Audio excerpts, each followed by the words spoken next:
Film की शुरुआत होती है एक अंधेरी और खतरनाक अंडरग्राउंड फाइट से। चारों तरफ शोर, चीखें और सट्टे की आवाजें।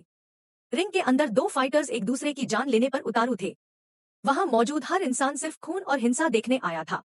इन सबके बीच एक फाइटर सबका ध्यान खींच रहा था। उसकी बॉडी टैटू से भरी हुई थी और उसकी आंखों में एक अजीब सा पागलपन था।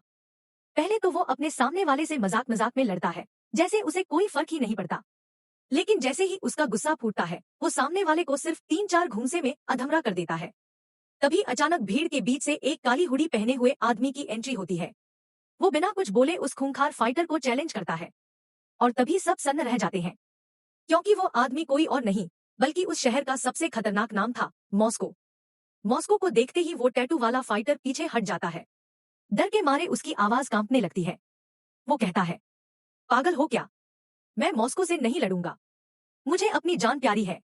वो वहीं अपनी हार मान लेता है। बिना एक पंच मारे ही मॉस्को को विजेता घोषित कर दिया जाता है और उसे इनाम भी मिल जाता है। भीड़ में खड़ी एक लड़की ये सब देखकर हैरान रह जाती है। उसका नाम था जेना। वो 200 मील दूर से यहाँ आई थी और उसे अपने लिए एक बॉडीगार्ड चाहिए था। और उस पल उसे समझ आ जाता है, इस आदमी से बेहतर बॉडीगार्ड मुझे कभी नहीं मिल सकता। थोड़ी देर बाद पार्किंग में मॉस्को अपनी कार के पास खड़ा होता है। तभी एक आदमी अचानक आता है और उसके पेट में चाकू घोंप देता है। लेकिन मॉस्को दर्द से चीखता तक नहीं। वो बस ठंडी आवाज में कहता है, तेरी ये पहली गलती है, माफ कर रहा हूँ। अगर दोबारा हमला किया तो तू चाकू पकड़ने लायक भी नहीं बचेगा। डर के मारे वो आदमी वहां से भाग जाता है। असल में किसी ने मॉस्को को मारने की सुपारी दी थी, लेकिन शहर जानता था मॉस्को कोई आम इंसान नहीं है। जेना उसका पीछा करते हुए कार तक पहुंच जाती है। वहां वो देखती है कि मॉस्को अपने जख्म पर बैंडेज की जगह साधारण टेप लगा रहा है, क्योंकि उसके पास दवा खरीदने तक के पैसे नहीं थे। जेना हैरान रह जाती है, जिस आदमी से पूरा शहर डरता है उसके पास इलाज के पैसे तक नहीं है। यहीं से हमें समझ आता है, मॉस्को बाहर से जितना खतरनाक है, अंदर से उतना ही टूटा हुआ। रात होते होते हमें पता चलता है कि मॉस्को के पास रहने के लिए घर तक नहीं है। वो रोज पेट्रोल पंप की पार्किंग में अपनी कार में सोता है। एक दिन पुलिस उसे वहाँ से भगा देती है।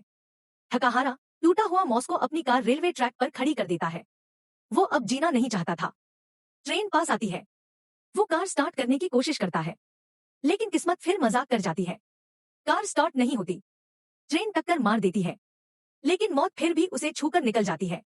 इसके बाद कहानी उसे एक छोटे से टाउन में ले जाती है, जहाँ रोड हाउस नाम का बार है। यहीं से उसकी जिंदगी एक नया मोड़ लेती है। जैसे जैसे रात ढलती है, गुंडे बार में घुसते हैं, तोड़फोड़ करते हैं, लड़कियों को परेशान करते हैं और तब पहली बार मॉस्को अपनी असली ताकत दिखाता है। एक एक करके वो सबको जमीन पर सुला देता है। उस दिन के बाद पूरा शहर जान जाता है, अब रोड हाउस सुरक्षित है।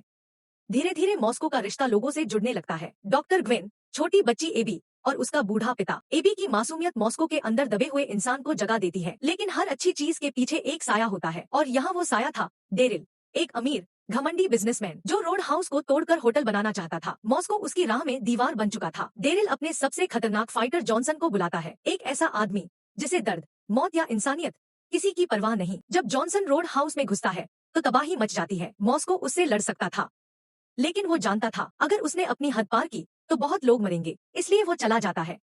लेकिन तभी सबसे दर्दनाक मोड़ आता है। एबी की बुक शॉप जला दी जाती है। एबी और उसका पिता दोनों जिंदा जल जाते हैं और उसी पल मॉस्को का अंदर का इंसान मर जाता है। अब बचा था सिर्फ बदला। इसके बाद जो होता है वो सिर्फ खून, आग और तबाही है। डेरिल की बोट उड़ाई जाती है। उसके आदमी एक एक करके मारे जाते हैं। आखिरी लड़ाई जॉनसन और मॉस्को के बीच होती है।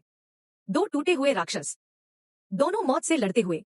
आखिरकार जॉनसन और डेरिल दोनों मारे जाते हैं। फिल्म के अंत में डेरिल मर चुका है, रोड हाउस सुरक्षित है, लेकिन मॉस्को फिर भी अकेला है।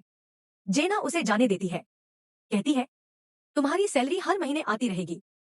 मॉस्को बिना पीछे देखे चला जाता है, क्योंकि कुछ जख्म पैसों से नहीं भरते। और इसी दर्द के साथ ये कहानी खत्म हो जाती है।